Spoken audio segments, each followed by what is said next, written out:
وفاة اللاعب محمد صبري. وفاة اللاعب محمد صبري لاعب الزمالك السابق، ربنا يرحمه رحمة واسعة من عنده. وفاة اللاعب محمد صبري لاعب نادي الزمالك السابق، ربنا يرحمه رحمة واسعة من عنده. كابتن محمد صبري أنا يعني ربنا يسامحنا جميعا يا رب. يا جماعة هي دي الدنيا، هي دي الدنيا. الراجل ما جابش ال50 سنة من عمره، ما جابش ال50 سنة من عمره، وفي حادث سير توفاه الله، توفاه الله في حادث سير. رحمة الله عليك يا كابتن محمد صبري لاعب نادي الزمالك السابق. انا مش يعني كانوا لسه بنتكلم في الكوره واهلي وزمالك وبيعملوا على بعض ويحفلوا على بعض، وهو كان يعني انا جبت له فيديو بيقول حاجه يعني راي غريب على موضوع مايكل ارتيتا بتاع مدرب الارسنال، وبنقول ارائنا الشخصيه في الناس.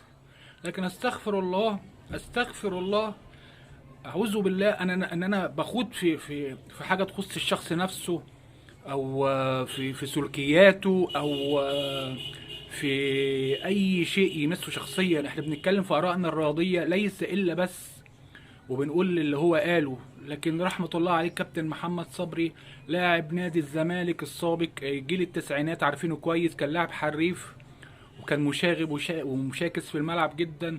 انا بجد انا اتصدمت والله، انا اتصدمت، انا اتصدمت. وده بيدل ان الدنيا اصلا ملهاش اي 60 لازمة، كله بيتصارع وبيتنافس عليها، كله بيتصارع على الدنيا وبيتنافس عليها عشان الفلوس والكرسي والبوزيشن.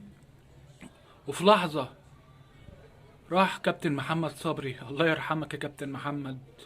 دي بس رسالة لينا كلنا ان احنا يعني نحافظ على بعض ونحب بعض، عشان في لحظة اي حد مننا ممكن يضيع، في لحظة، في لحظة اي حد مننا